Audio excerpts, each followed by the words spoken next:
How's the crime rate here in Austin? Serial killer. There's a serial killer on the loose? Tell me about them. And note, I chose my pronouns very wisely there because I believe in equal opportunity for serial killers. Or they are. Thank you.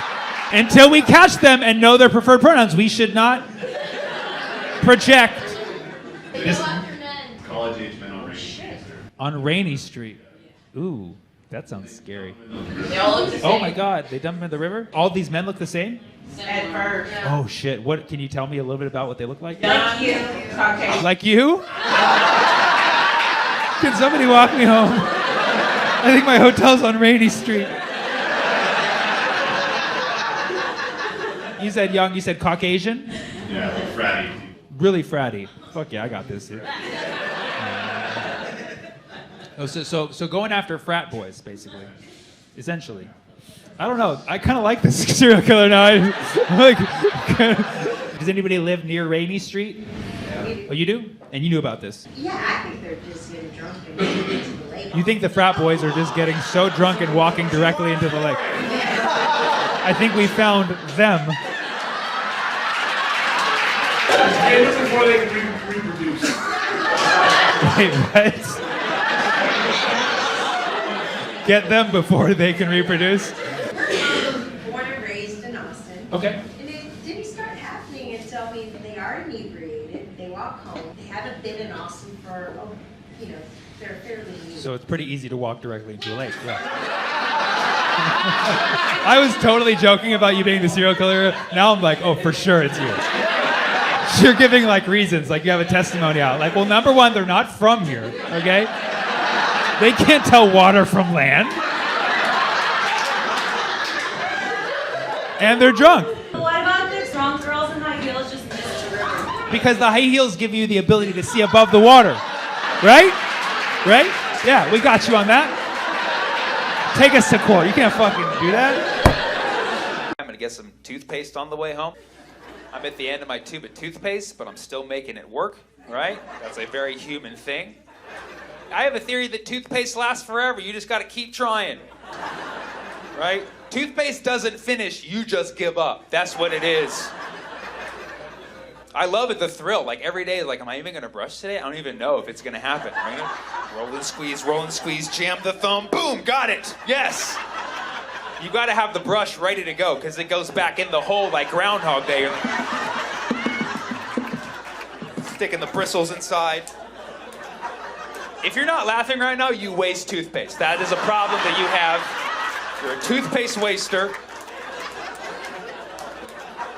It's crazy to think that we were all the best swimmers out of millions. We were the best.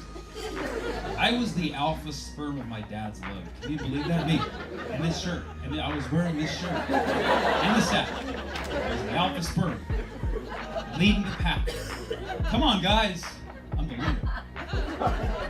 You ever have a day you're at the gym, you can't even do 2 push-ups? You were the best option. Wow. Wow, you were the best. Your PE coach was giving you, you're like, hey man, I was the fallopian champion in 1983. What? My brothers and sisters died attempting to do what I did, okay? Suicide mission and I survived, alright? It was a jihad, man. It was a jihad. You know what I mean? It was a jihad.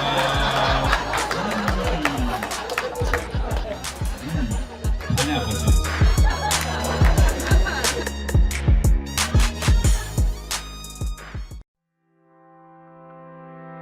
Sammy Obeid!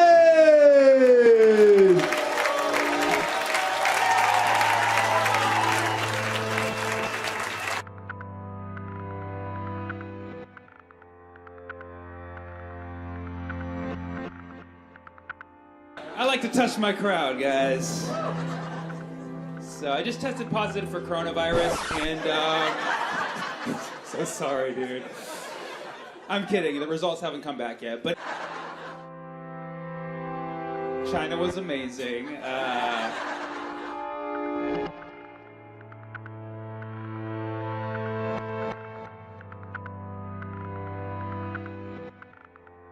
Does anybody here miss saying bless you when somebody sneezes?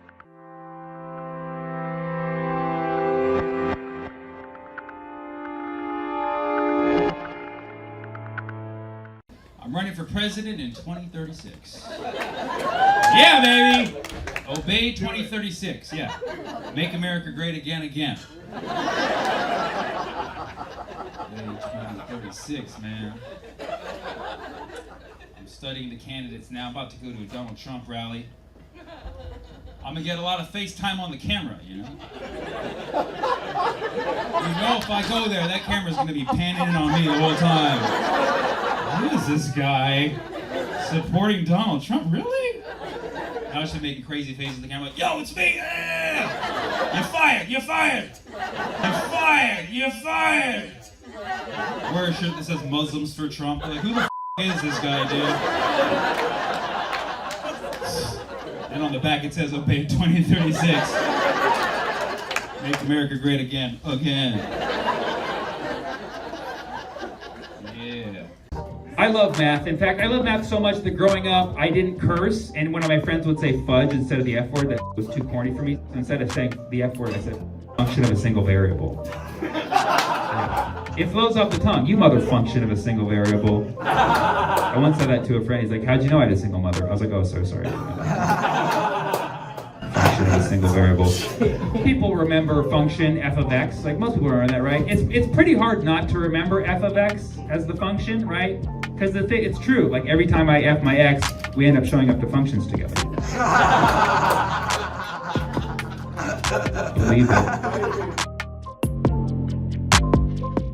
Sometimes I get bored, I'll just text random numbers and talk to strangers. Anybody, you can make a friend with anybody in the world. You pick the right numbers, like 426-371-4274. Hey, want something from the store?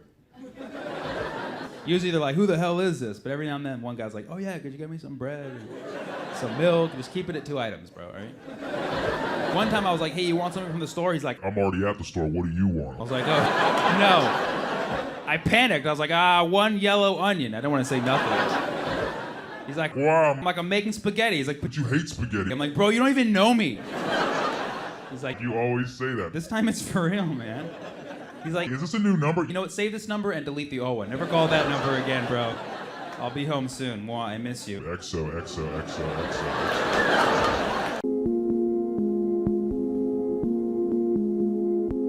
What's up, y'all? This is Sammy Obeid, local Arab American, frequenter at the Jewish Community Center, lover of all religions. I put the Pal in Palestinian. Today, we're gonna get high and solve anti-Semitism. Unequivocally wrong. Unequivocally wrong. So we're smoking silver haze. It's a very hazy subject and we want to bring some clarity. Unequivocally wrong. Unequivocally wrong. I have a friend named Silverstein, so I'm smoking super silver haze in his honor.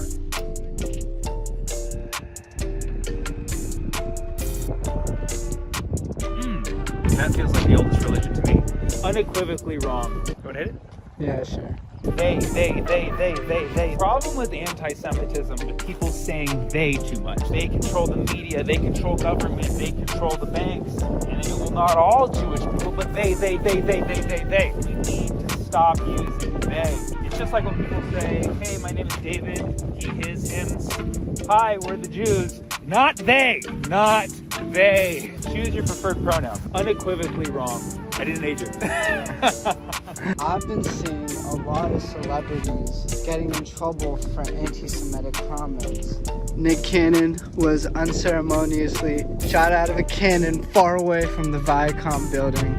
Here's the thing that nobody knows. Actually, about 3,000 people were there. I had one experience where I did the most riskiest thing in my career, aside from announcing that I'm Palestinian on stage, in 2012, where I said something that could be taken as anti. Are you even filming me? It's like the video, the camera's over there. Yeah, but it like keeps going over there. Like, am I gonna like watch this later? We're gonna be looking at that family, or? No. Yeah. The one time in my career that I said something that could be taken as anti-Semitic, Nick Cannon was in the same room. Yeah, and how'd that make you feel, bro? It made me feel like what happened on the podcast was my fault. Okay, let's back up. What was the joke that you said? 2012, America's Got Talent audition, St. Louis. I have my 90 seconds down tight. I knew this 90 seconds like it was the only 90 seconds I had because it was. There was one joke I was on the fence about. Are you at a good... Already, I don't think we got anything that I've said. Do I need to repeat the whole thing? No, we got it, bro. It was a joke about my Jewish friend. And it was a joke that I'd had for maybe 4 years at that time. Crowds loved it. I did it once at the Jewish Community Center. It destroyed. No, not like, it did really well. The joke is... Like, I asked my Jewish friend the other day, I said, hey man, what do you like most about being Jewish? He said, I never thought about it before. I said, just give me something off the top of your head. So he gave me his yarmulke. I'm just kidding. He sold it to me. One of my friends was like, dude, that may be taken as anti-Semitic. And you know, your judges are Howard Stern, Howie Mandel, Sharon Osbourne, all three of which are Jewish. Right. And I'm like, that is a good point. My other friend, who's my roommate, Toby, who's Jewish, he was like, are you kidding me? Definitely do that joke. Jews love Jew jokes. Direct quote. Yeah. Right? So I'm like, oh, should I do it? Should I not do it? Should I do it? I don't know. Like, Howard Stern's got a great sense of humor, but like, what if he's, for some reason just feeling a little triggered that day? So I'm in the middle of my set. It's going all right. It's not even going that great because it's quite a hostile crowd. And I tell the joke, and then I do the yarmulke part, and the crowd's like, okay. And then I do he sold it to me, and the crowd explodes. Keep in mind, this is St. Louis. And I hear Howard Stern turn to Howie Mandel and say, that's a good one. And I was relieved because I realized that could have ended my career. But the thing is, it still can. They never aired it. They can still put it out and end my career. And when I say they, I just mean whoever has the tape. I don't know. So before I go on stage, Nick Cannon's the host, right? He's like, how you feeling, man? I'm like, I'm good. He's like, you gonna tell some jokes today? I'm like, yes. He's like, all right, brother, you got this. Not nice dude. He made me feel good in a moment where I was severely questioning myself. I didn't turn around to see if Nick Cannon was laughing at that joke, but after watching this podcast, maybe he was.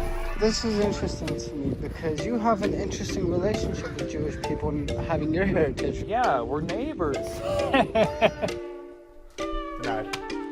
Religion and race was never a thing to me. I grew up in Berkeley, California. I had a friend of every race. It was the UN meeting at every birthday party. It's tough, man, because there's a lot of pain behind it. Like what Jewish people went through, and to be born Jewish, and shortly after being born, or shortly after they cut off your...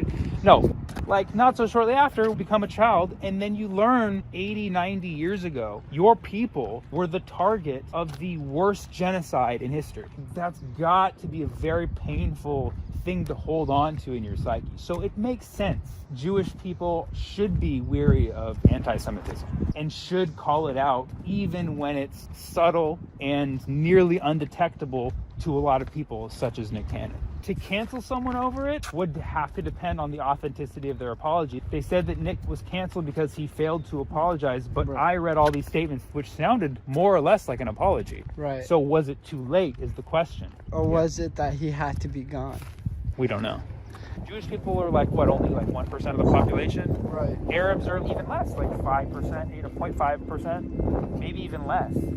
I do know a lot of Jewish comedian peers bonded with agents and managers over being Jewish. It makes sense. Right. If there's an Arab manager or agent, if there's an Arab casting director, and we go in there and we start sharing our favorite recipe for kanafi, we have a bond. Yeah. When you consider the politics of a specific dichotomy, and in this case, Arab and Jewish, it can be a little intimidating for an Arab comedian.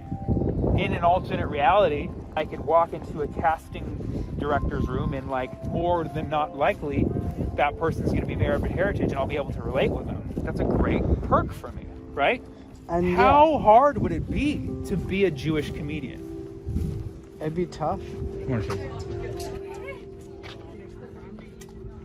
Look at this. Fremont stands united against hate. Fremont, where I'm from, stands, stand up, united. That means if they speak for me, I'm with it because I'm part of Fremont. Against hate. You heard it from them. What a safe statement this is, right? This should just say, don't loot me. Oh shit. Pigeon on pigeon, man. Pigeon on pigeon violence. When it comes specifically to African American and Jewish relations, I don't feel like my voice matters other than just being like, hey, kind of observe this, no big deal.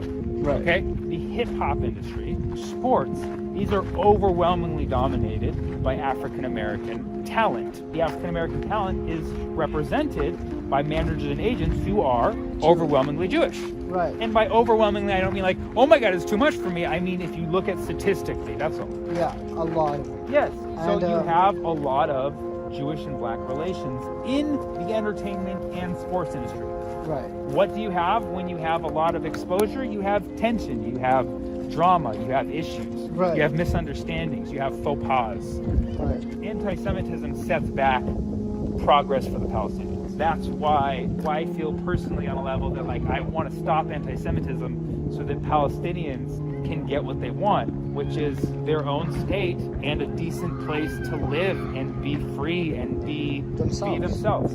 How do you see there being a solution? Reparations.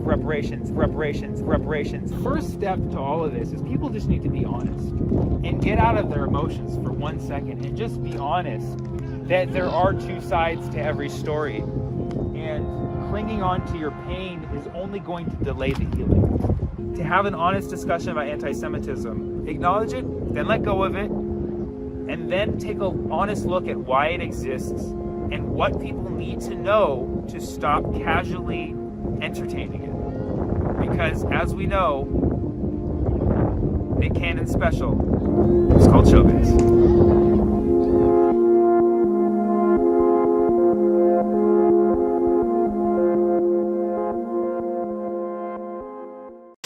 Word of the year. Yup, that one. The word that single-handedly changed the landscape of Mexican beer, and the reason why I look like I came out of a forest. Now, for those of you not familiar with this word, please stop the video right now and continue to enjoy your infinite supply of Xanax. For those who have heard it to the point of nausea, get yourself tested because that's also a symptom. But by a show of gloved hands, who's actually looked up what the word means? These don't even work, by the way. Merriam-Webster defines it as any of a family of large single-stranded RNA viruses with a lipid envelope studded with club-shaped spike proteins. Let's unpack this little suitcase of terror. First thing to note, it's family-oriented. Aww. Second, it's single and ready to mingle. White loves pool parties, but don't tell its family. Third, it's made of RNA, which doesn't stand for Rifle National Association, but close. I just took an RNA test. Turns out I'm 100% ribonucleic acid. Yes, ribose, which is sugar, which is why it's worse for diabetes, and nucleic acid, which just means it's organic, and that's why it's costing us a ton. Now, RNA's role is to act as a messenger, which means this virus is here to tell us something. But what? What is it sliding into our DMs? A message sealed in an envelope of lipid, aka fat, which is why it's attacking countries that wrap everything in bacon. Check it out, swine flu. With club shape, which is why it shut down all the clubs and brought back police brutality. Spike, which is why we keep seeing spikes in cases. Proteins, why it ruined meat and exposed celebrities that are protein. But these terrifying spikes, which have become the cute custom header for every news outlet, are the reason for this virus's name, because they resemble a crown, or in Spanish, corona. So for the 60 million Americans who hate when people speak Spanish, you should technically be calling it the crown virus. Sorry, I bought this with your wall money. I mean, a stimulus check.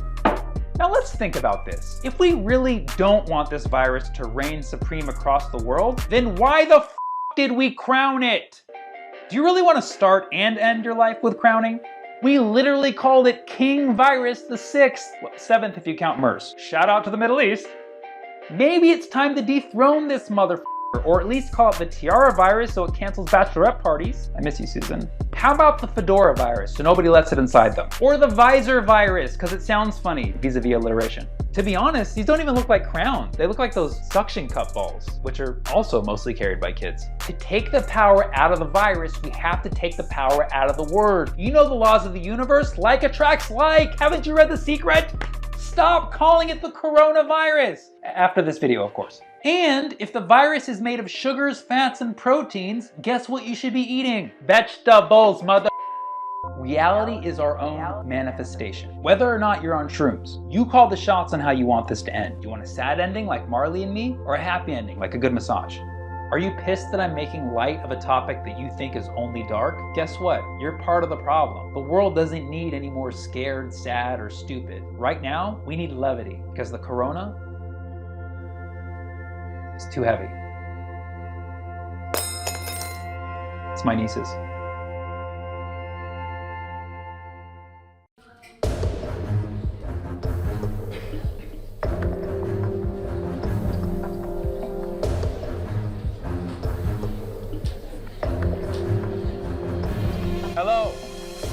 for being on time. That was a joke. Welcome to Foundations of Finance. What is finance? It's the management of money. You find some change on the ground, that's finance. You wash an old pair of pants and you find some money in there, that's finance. If you want to just pronounce it however you like, I say finance, because it rhymes with Beyonce and she has a lot of money. There's this saying that money can't buy happiness. It is true, but at the same time, everything that makes you happy can be purchased with money. Name anything that makes you happy. Hanging out with friends, that normally costs money. Falling in love, that costs a lot of money. You have to go on some dates first before that happens. Nobody ever just fell in love just by sitting on a rock. But all I need to be happy is the kiss of my loved one.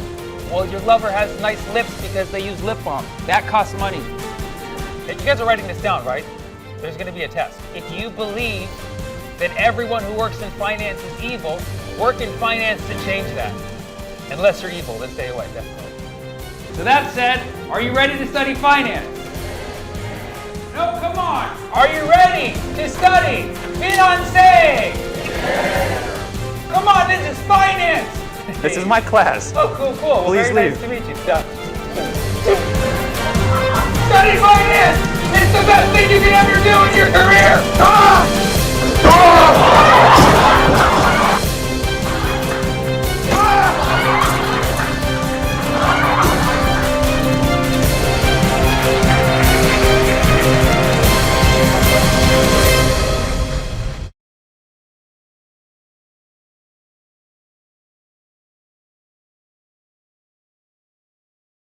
Really cool. And I was raised by my mom and my aunt and my grandma because I didn't know my dad growing up. You know, this was like San Antonio, Texas. He was this Mexican dude.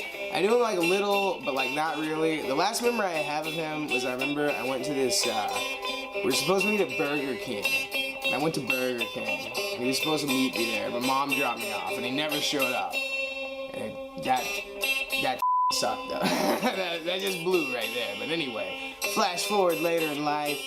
I'm in Dallas and I'm like, you know, I'm living out there. I moved around a lot. I had a lot of stepdads. So anyway, I was in Dallas and there is this thing that's so stupid. It's called Donuts for Dad, which it was like the school would like have all the dads.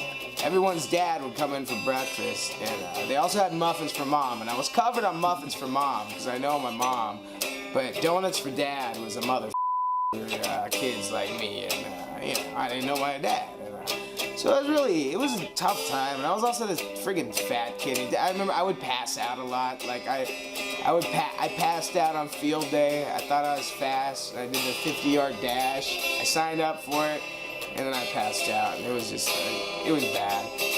So anyway, life was just really crappy, and I was just like, it was around Father's Day and just all these things just sucked, and I remember I got a package, and it was like, it said from my dad's name, you know, and I was like, what? This is crazy.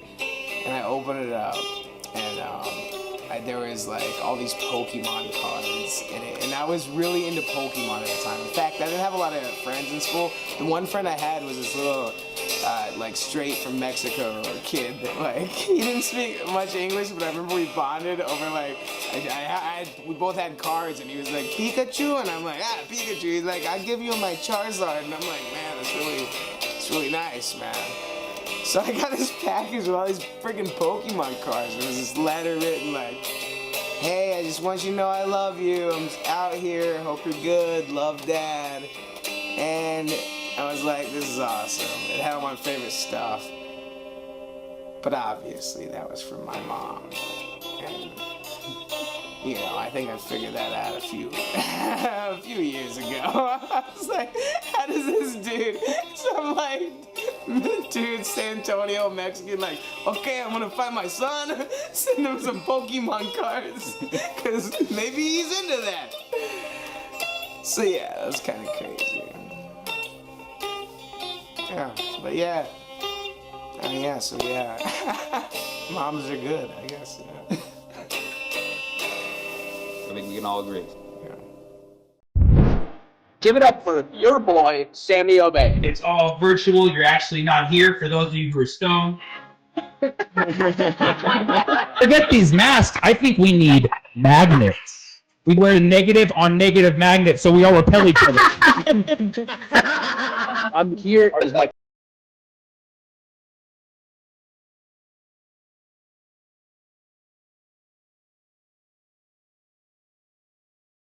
We're not going to buy anything from China anymore. You're texting on an iPhone, you idiot. Applying for unemployment was so hard, I'm going to put it on my resume. Everybody has such an artistic background. I have a used Target bag.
No, because the host is doing too much time between the acts. Honestly, who likes that you didn't have to park anywhere tonight, right? Who likes that you just literally tossed your kid in the other room and shut the door and that was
Who cares? Hey guys, so I'm super gay and I grew up in Florida and I didn't come out till I was 25 because in Florida you gotta wait. You can't just be gay and black. You can only be one. So I picked black because I didn't have a choice.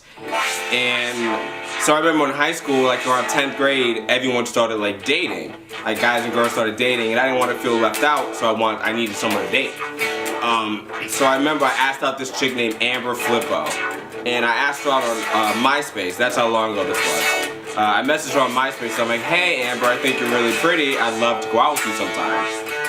Which in retrospect, she was pretty, but like not to me. She was just pretty, like aesthetically. And I messaged her, and I wish I could go back in time to like read this conversation. But I remember I said something like that, and she replied back to me. She's like, "Oh my God, Akeem, that's so sweet. I'd love to go out with you, but I just can't. I like my men to be more manly." And I just wish I could go back in time and be like, "Bitch, me too. I love a manly man. Like, what are we doing? We like the same things." But I think basically what she was saying is like, "Oh no, Akeem, you're gay, and I don't want to be the one that makes you find that out. Like, I'm not gonna deal with that." Which is great that we didn't end up going out, because then we might have slept together, and and then I wouldn't be a gold star gay. So that's it. Middle Easterners, we solely have the power to end police brutality. Anytime in America when we see a police officer apprehend a person and it looks like somebody's gonna escalate the situation and we know at any minute it could get ugly, all we have to do is yell, suddenly the police officer and the potential victim hug each other out of fear, like, no! Why are we fighting over that bullshit? Man, this guy's about to end it all. As you saw with 9/11, the one thing that brings black, white, Latino, Asian together is hatred for the terrorist, man. And you're like, Sammy, but then they're just gonna shoot you. Well, I didn't say it wasn't a jihad. That's what we do. It's a jihad. That's what I'm proposing, is a jihad for Black Lives Matter. Who's with me, guys? Who's with me?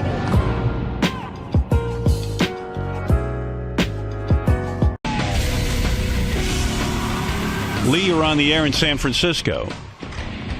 Omeid for Sammy Obeid. Hey, Howard. What was that? I don't know. Talking my made-up Riley language. I'm sorry. Hey, I want to know how many times over the break did Robin Florentine? How did you and Jimmy do over the break? Did you see each other? Did you get closer, or is it pretty much over? We saw each other. Omeid for Sammy Obeid. Sammy Obeid. Sammy Obeid. What was that? I don't know. Talking my made-up Riley language. I don't know. Talking my made-up Riley language. I'm sorry. What's up, y'all? This is Sammy Obeid, local aspiring politician, local Whole Foods shopper, mandated community service doer. Today, we're going to get high and solve depression. This is High as Truth. So today we're smoking Tri-Fi. It's a hybrid. It sounds like Wi-Fi and it sounds like trifles. You wanna take a hit? Yeah, sure. Just out here in the forest of Wuhan. Oh, yep. Do one sit-up. We feeling good? Yeah. How you doing, bro? How am I doing? Yeah. I think that's the first problem right there, is how you doing. It's always such a loaded question. And it's always very difficult to answer. It creates anxiety, which creates depression, which makes you worse than you actually are. How is a kind of measurement. Who is a measurement of which person? What is a measurement of which object? When is a measurement of which time? Where is a measurement of which location? Why is a measurement of which meaning? People always think that why is the most complex of the question. Actually, it's how. People are looking for meaning in life. That's why people are watching this video right now. We're obsessed with the why, and because we can't find the why, we get sad. When really, why is not that complicated. Why is whatever you want it to be. How is a story of the actions you must take to get from point A to point Z. That's It's the come up, right? Yeah, we assign happiness as a binary thing. You're either unhappy or you're happy. It's a multi-dimensional array of feelings. And when you ask someone how they're doing, the person immediately thinks of a linear thing. Well, like, I'm feeling great because I just got out of jail. Things are going awesome. I know a lot of people who went to jail and they are unhappy when they come out. They miss jail. Like, jail. You know a lot of people that went to jail? I do. I wouldn't say I know a lot of people who went to jail. But of the people I know who went to jail, half of them got sad when they came out. Really? Yes. The common responses to how are you doing is good. Or yeah, you're an asshole if you don't say good, man, because then I gotta ask you a follow-up question. Yeah, now you're feeling bad, but you're telling the person you're feeling good because you don't want to ruin their day. Right. So now you're feeling bad and you're a liar. And that makes you feel even worse. Or you're like a good person who empathizes with people and you're like, oh, that's sad, and you sit there in the sadness with them, which, sure, that's what the good person does, but like, you put me in that position by saying that to me. But I put you in that position by asking you how you are, right? But society put me in this position to ask you how you are out of formality. I can see that you're sad. So if I don't ask you how you're doing, suddenly I'm an asshole. Because society says, you have to give a fuck. You have to give a fuck. Nobody needs to know how you feel. It's nobody's responsibility. It's not even your responsibility. I don't need to know how I feel. I can just be. The moment I try to qualify exactly how I'm feeling is the moment I can say that I could be feeling better in some way. Right. And that is the root cause of unhappiness. Self-awareness? Yes! Look at that. Oh, yeah. Look at that wild turkey. This turkey has never, ever assessed once in its whole entire turkey life, am I a happy turkey or a sad turkey? Not once. Easiest life hack for happiness, go in nature. If you go in nature, give it a couple hours, and let's say, sure, maybe you're in a deep, deep state of depression, go for a couple days. If after a couple days in nature, you're still unhappy, kill yourself. Do you get that moon? People associate moon with night. But the sun and the moon are up there throughout the day and night. The sun's just on the other side. The moon is in the day sky half the time. You just don't notice it because the light makes you too dumb to see the moon. So light makes you less bright. The human mind, this beautiful instrument, has the ability to locate a point in consciousness that makes it feel happy because it can imagine whatever contingency is necessary for that happiness to be achieved, right?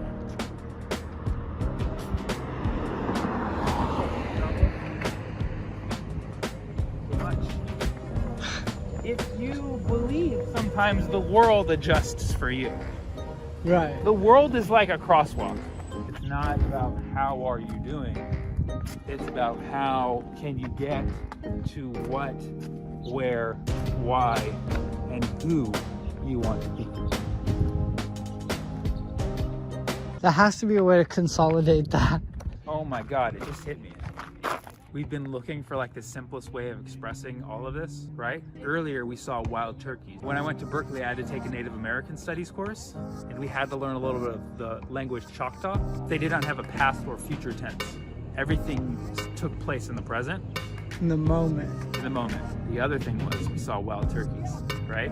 Right. One of the very few words I remember in Choctaw is the word for turkey. And people who know Choctaw, people who want to check this out, this is true. The word for turkey in Choctaw is fuck it.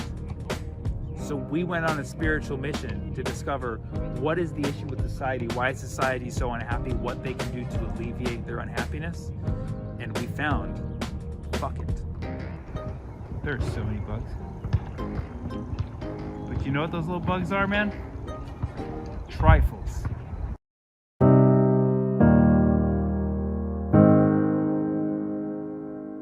This is a tale of road rage. So a little bit about me is that I am a driver with purpose. I am not one of these California drivers who drives like they don't have anywhere to be. No, I am a purposeful driver. So I was driving home from work one day, coming in from Calabasas, and it's a long drive, so I was going quickly. The whole flow of traffic was going quickly. And I noticed a dude in the lane next to me had his blinker on, but he wasn't going quickly enough to be able to overtake me at the speed that I was going. And so I figured that I would just clear the lane for him and let him dip in behind me, which I guess didn't sit right with him. I guess he wanted to be first. I guess it triggered him that I didn't slam on my brakes and let him go first. I don't know, maybe they didn't let him start in football in high school, and he was big mad about that. So what he did was dip behind me and come over on the other side and throw his water bottle at my car so hard that it lodged itself into my side mirror. And I don't play that. I'm from Texas. I am not about that life. So he exited the highway really quickly, and I exited the highway really quickly to yell at him, of course. So I pulled over next to him. I threw the water bottle back in his car, which I shouldn't have did. I should have waited because he rolled his window down, and I maybe could have hit him with the water bottle. But I started yelling at him and calling him an idiot and just saying everything that was on my heart. And he immediately called me a monkey and a just because I didn't let him go in front of me and I wasn't cool with him throwing his water bottles at my car. So we continued to yell at each other for a little bit longer. He pulled off, and I do regret that I wasn't a present enough mind to get his license plate number, because I have no way of, reporting it or finding him. Now all I have are fantasies that I'll bump into him at a Ralph's or something and get to cuss him out in front of some produce or something. Be like, who's the monkey now? Throw an actual water bottle from Ralph's at him. Holy macaroni. Ladies and gentlemen, Sammy Obeid. It's all virtual. You're actually not here for those of you who are stoned. So I have only one mask. It's red, and I live in a neighborhood of all Crips, so either way I'm gonna die. Forget these masks. I think we need magnets. Everybody wears a negative on negative magnet, so we all repel each other. Of all the Zoom shows I've done, this feels the most like a real show, because it started late and the host is doing too much time between the acts. Does anybody here miss saying bless you when somebody sneezes? Now it's like, get the away from me. Are you just wrong? I'm here is my closet, and I've got all kinds of shit. I got hats. Check it out. I got hats. Yeah. You want a fedora? I got a fedora. Look at this.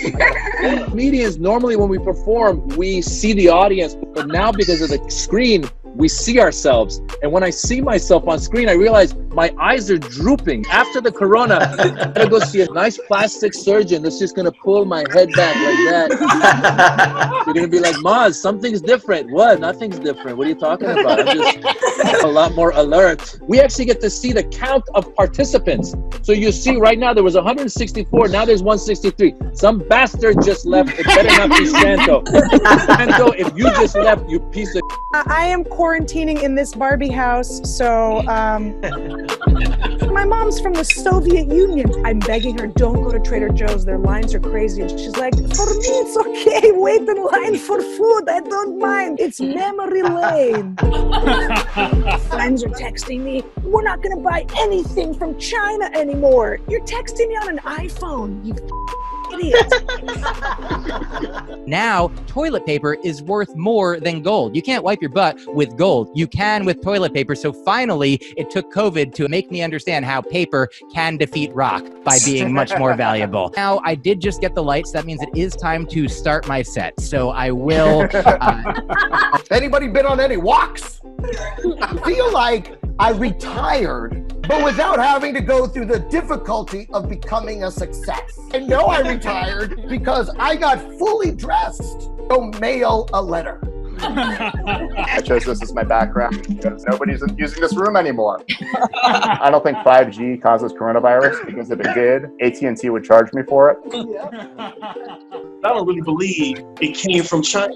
I really think it came from people eating ham hock, bacon, chitlin sandwiches.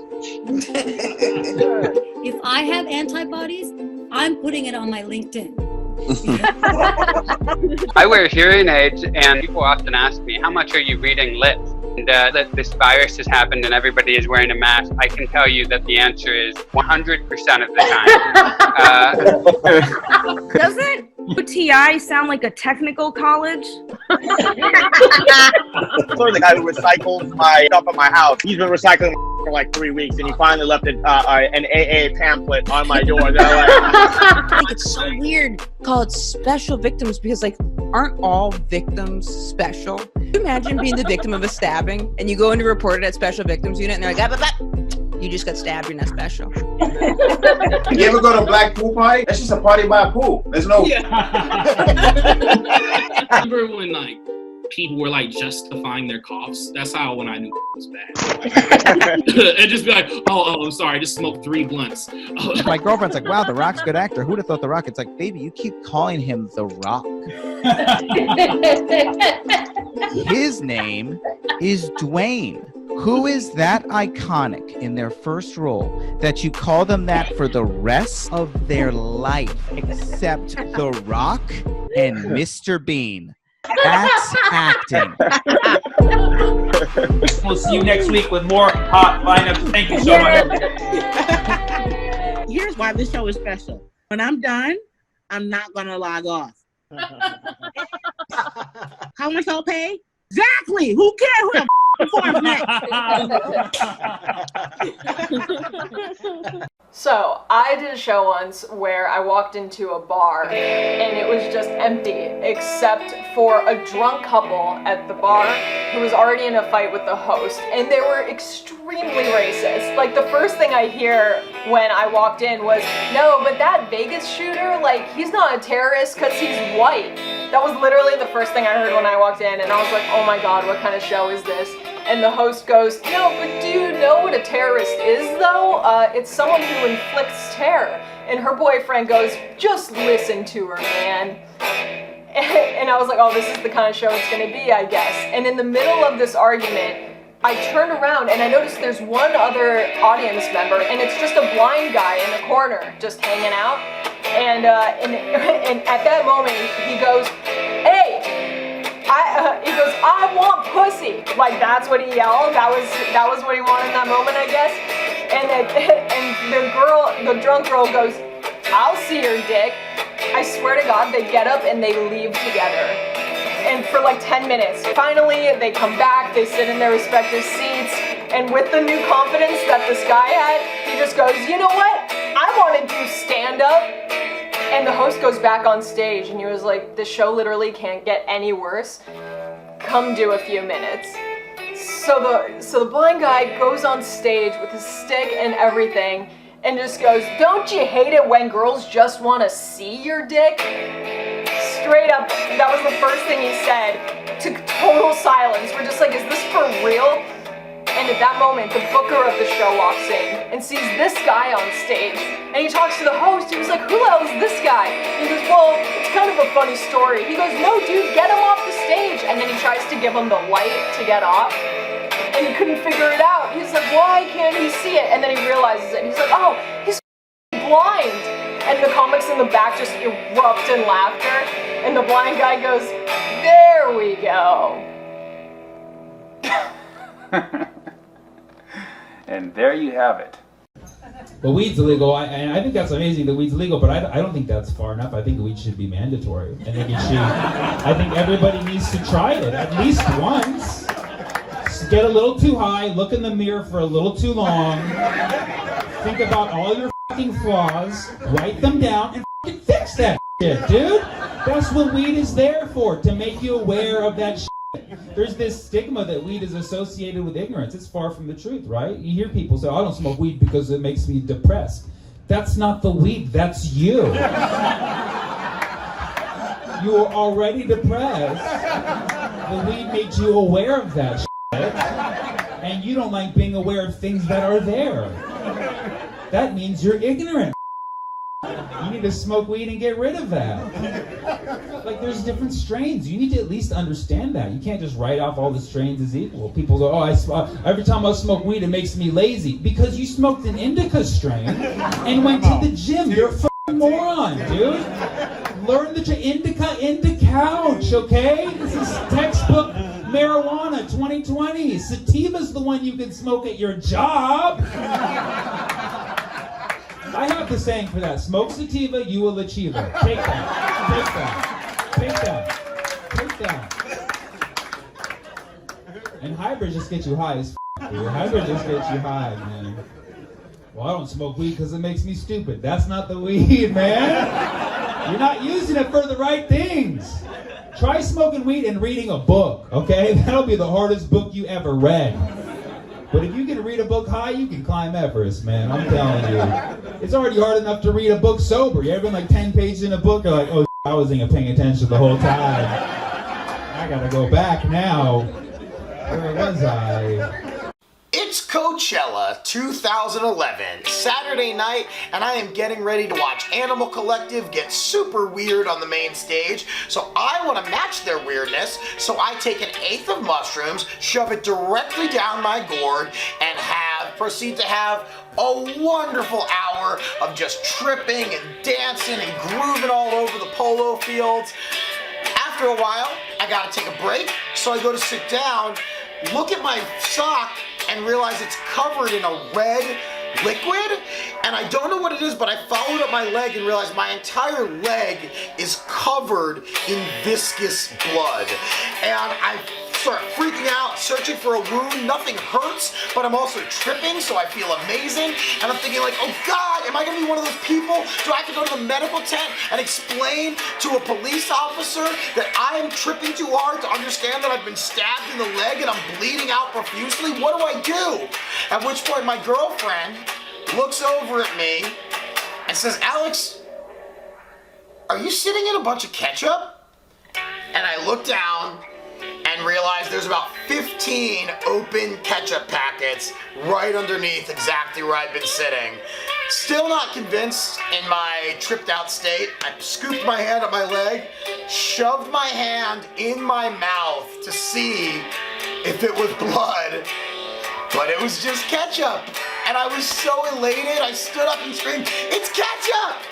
It's ketchup, everyone! Of course, no one knew what I was talking about, but the point is, I saved myself a trip to the medical tent because when you party, you gotta party like a professional. And just because you take mushrooms doesn't mean you can't lather yourself in delicious condiments and enjoy a great band like Animal Collective. It's not always blood, guys. It's not always blood.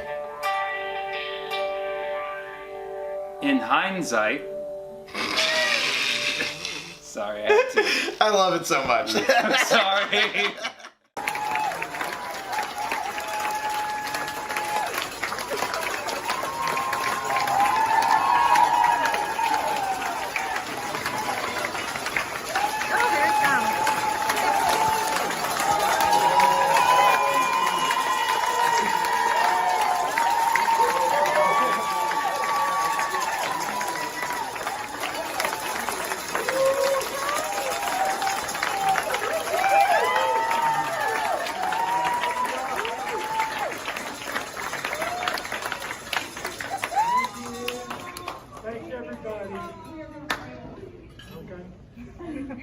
So this is my message to the kids. Don't do drugs if you look like you do drugs. Probably 2007, long-haired Nick, loved Wu-Tang. In fact, had 3 Wu-Tang shirts, so it was my daily wardrobe. Me and a buddy are driving to a gig. We're going to El Paso to perform at the comic strip. We leave at 11 p.m. because we think traveling at night is so much better. My buddy has a spot at the Hollywood Improv. That's where we start our journey. Takes a few drinks. In fact, he gets a little plastered. We get on the road. I didn't know that my buddy had weed on him too. So we're driving, about 4 hours in a trip, we get to Blythe, California. Now some of you may know Blythe if you pass through it. Apparently a lot of cops pull over comics on trips there. My buddy pulls out his pipe and weed, which I didn't know he had on him.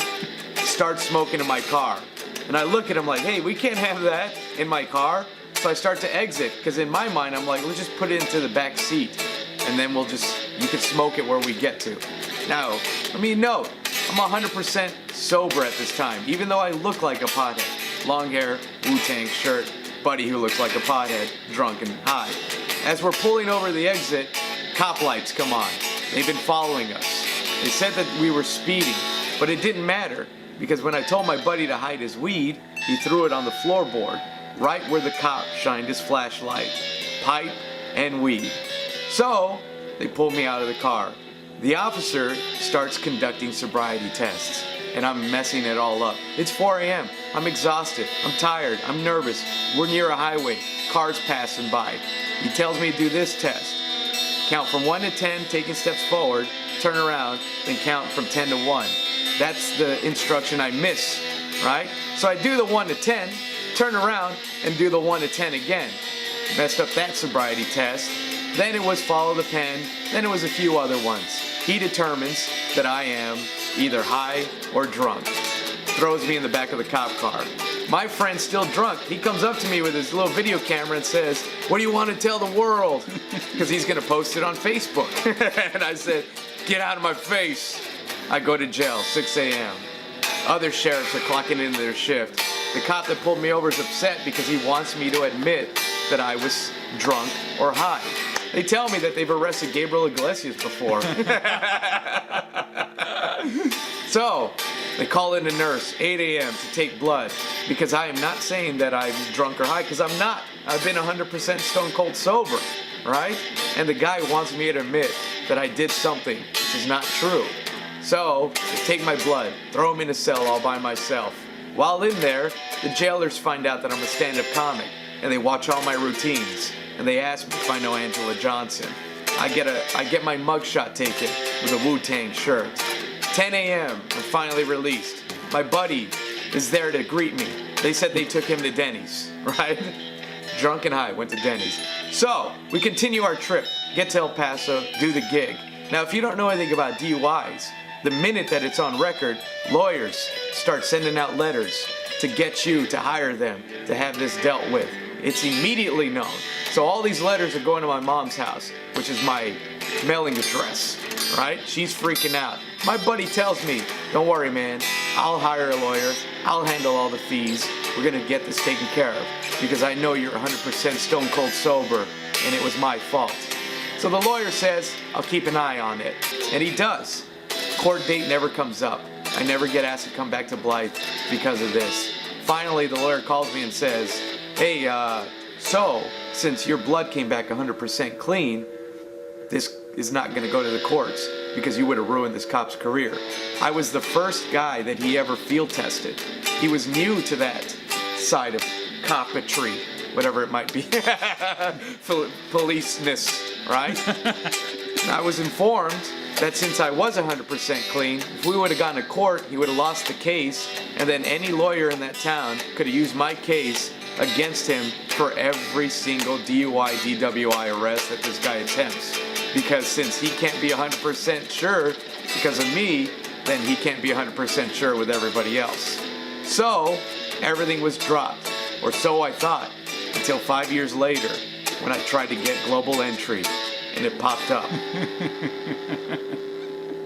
But I got global entry because I was 100% clean. Yes! Yeah.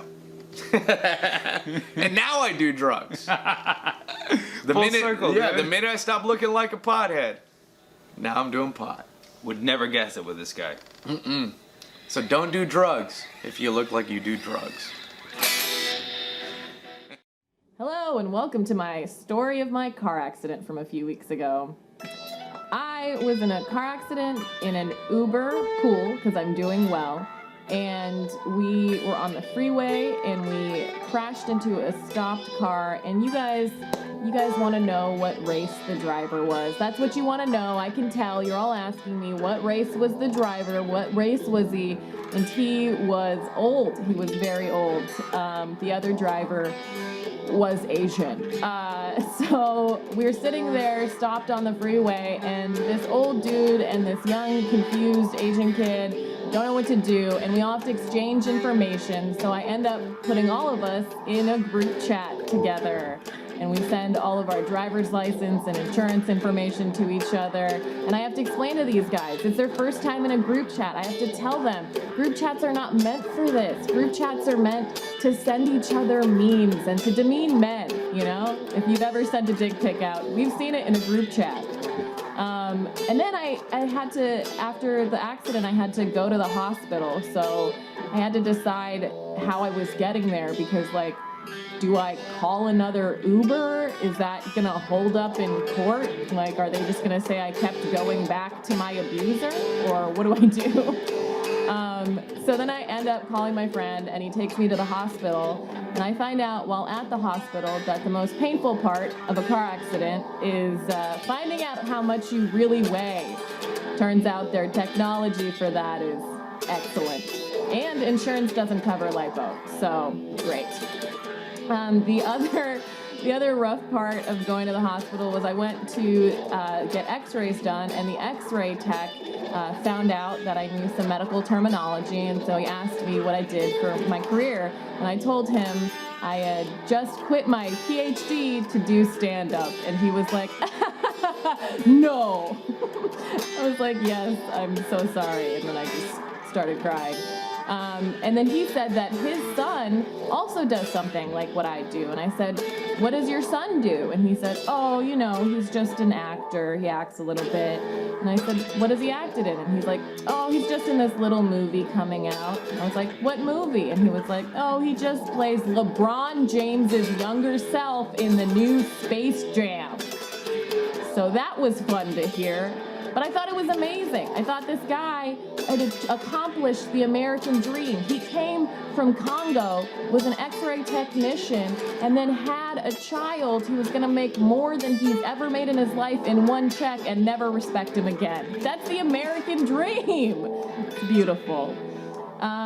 Then the other part of this story is that while I was at the hospital for several hours, I was hitting on everyone. I was hitting on the doctors, the nurses, the other patients, because why not?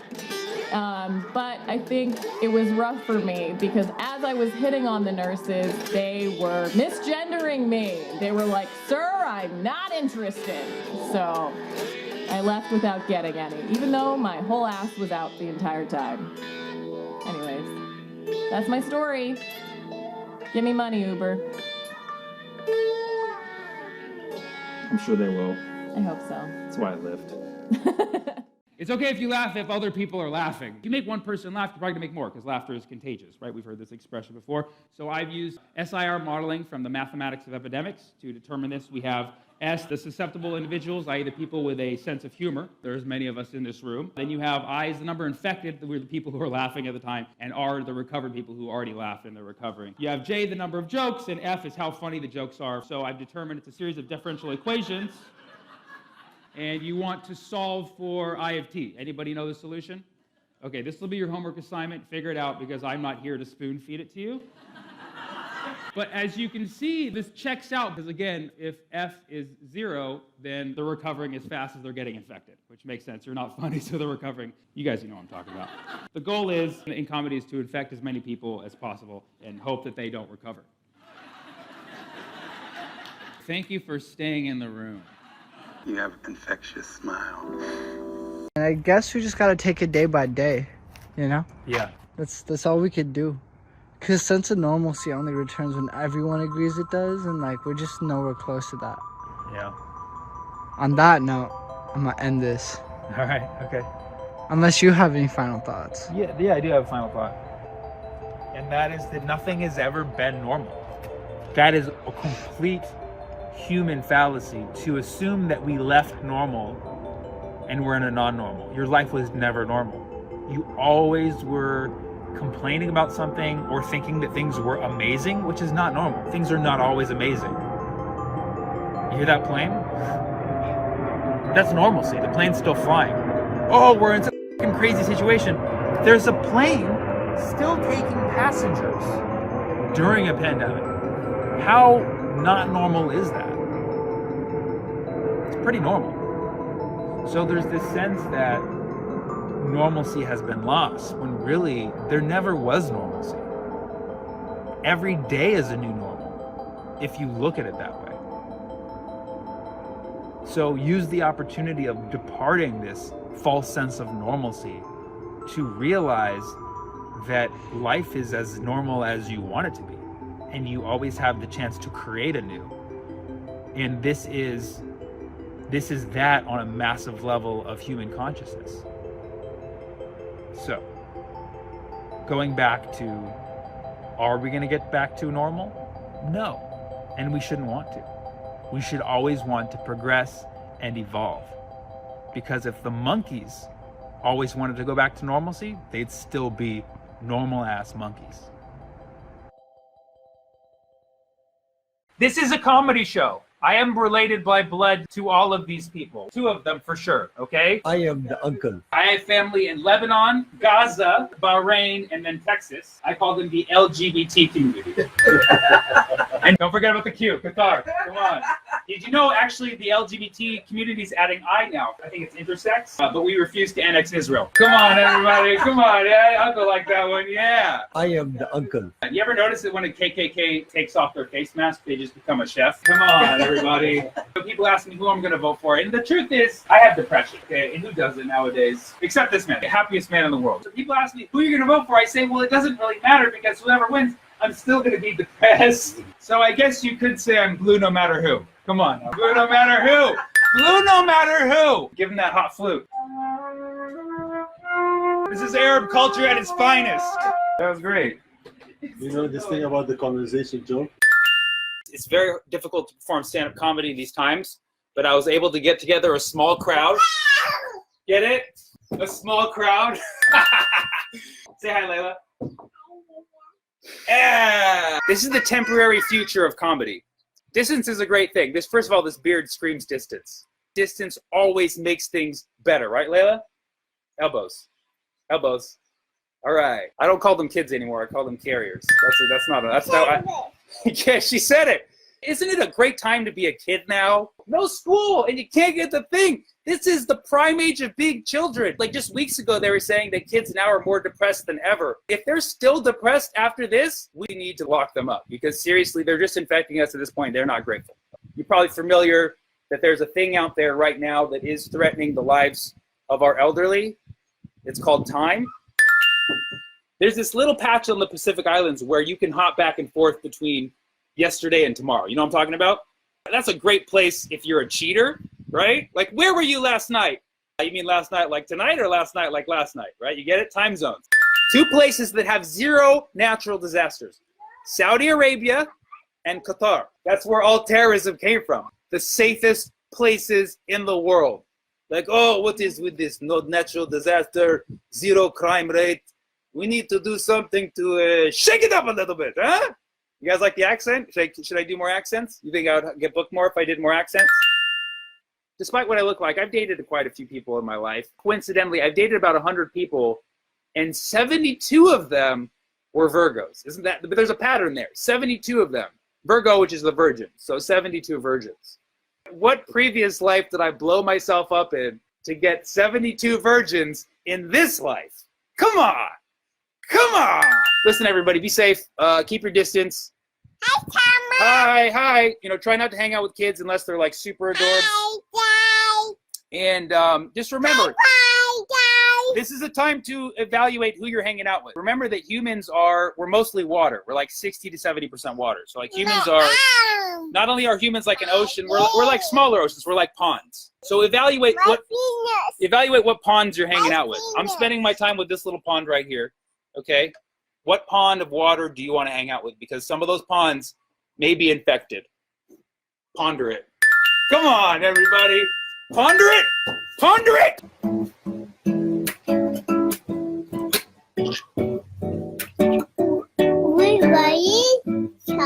Social distance. It's so social at a distance. Thank you so much. I really appreciate all the love and all. We'll see you next time on Social Distance Comedy, everybody. So I got dumped at the Ren Fair by a guy who looked kind of like Kenny G, but my heart was broken for way too long. And every once in a while, I'd drive past his house at night. I never got caught, but I didn't feel good about myself doing it. And one night, I thought I gotta lift my spirits. I'm gonna go to the record store before it closes and buy some gangster rap. And on my way there, coming down through the residential area, I saw a figure in the road. Long purple wizard robe, purple shoes, white hair, and I realized it was an old woman with a walker, and I thought, what is she doing? Taking in her trash this late? And I felt bad about myself, so I thought, I'll help another human being. That'll fix it. So I pulled over and asked if she needed anything, and she said she was walking home. This late. I was like, you want to ride? So she hopped in the old car. I loaded her walker in the back, and I asked, where do you live? She said she couldn't quite remember, but I was like, hand over your wallet. And she did, and got her address on her ID card and drove her 4 miles across town to her house. And we got there, and there was an apartment for rent in her complex, and I was like, what if I rent this and me and Cecile become best friends? On the way down, she asked me if I was married. I said no, and she was like, don't bother. Men are trash. And I was like, I love her. Anyway, no keys in her purple purse. We were keyless, so I had to knock on our manager's door. I was like, hey, Cecile locked herself out. He was shirtless with just a towel around his waist. He seemed like we interrupted him, quite frankly. And he said, she's back? This is the second time since we moved her out. And at that moment I realized that was not where Cecile lived after all. She had a letter in her purple purse with a forwarding label to an old folks home, just about a block from where I picked her up. Called the old folks home. Sure enough, they were missing a Cecile. I said I could drive her back. And they was like, no, you've kidnapped her. So they had to call the LAPD. They loaded Cecile in the back of a squad car, but before they closed the door, she said she was turning 83 the next week. She invited me to her birthday party, and they closed it. We high-fived through the window. They went off into the night. And I went to her birthday party, and I went and kicked it with Cecile a few times after that, but I never drove past that dude's house again.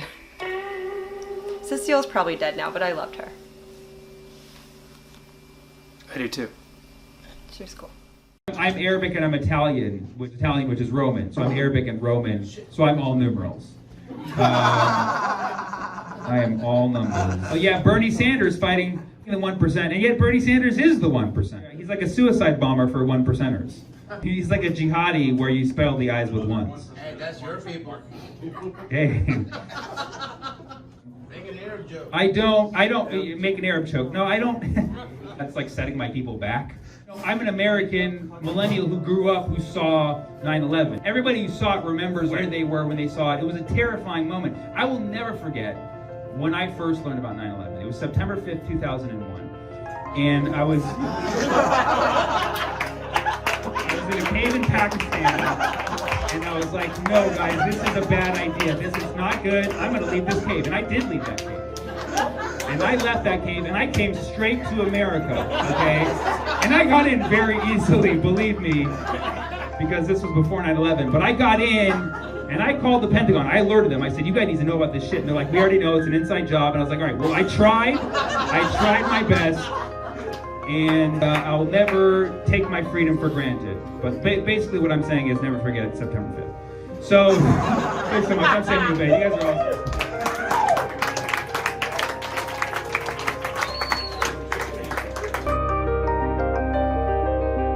Majority of people that get coronavirus will have mild to moderate symptoms, but the key is if you're getting flu-like symptoms, you need to quarantine yourself. Even the sniffles, even a sore throat, Yes. even a fever. For up to 14 days, there's some cases where even up to 21 days of quarantine is fine. For God's sakes, do not fly. Get off the plane. Right. Let non-sick people get on the planes. Reduce the chance of spreading more germs. So wash your hands, wash your hands. And here's the thing, you can wash your hands even when there's not a pandemic going around. Face masks, they won't necessarily help prevent the spread, but if you're having symptoms, it's a polite thing to do. At least it'll prevent you from touching your face. And may I add something that I'm not seeing in any news outlet? What? Build your immunity. Focus on your immunity. Yes. Get extra rest. Take care of yourself. Eat better foods right now. This is not a time to be stuffing your face with ice cream, because when you overeat, it creates excess in the body, which allows a flu-like virus to take over your body because it's susceptible. Build your immunity. Eat well, rest well, think positive thoughts, meditate, exercise the right amount, not too much. Don't stay out in the cold. Bundle up. Do everything you can to be a virus-fighting machine, and you will be fine, and you will make sure the people around you are fine. I mean, look, I come from the Western school of thought, and I agree 100% with everything you've said. So Eastern, Western approved. We are in alignment for this. So, yeah. We can fight it, guys.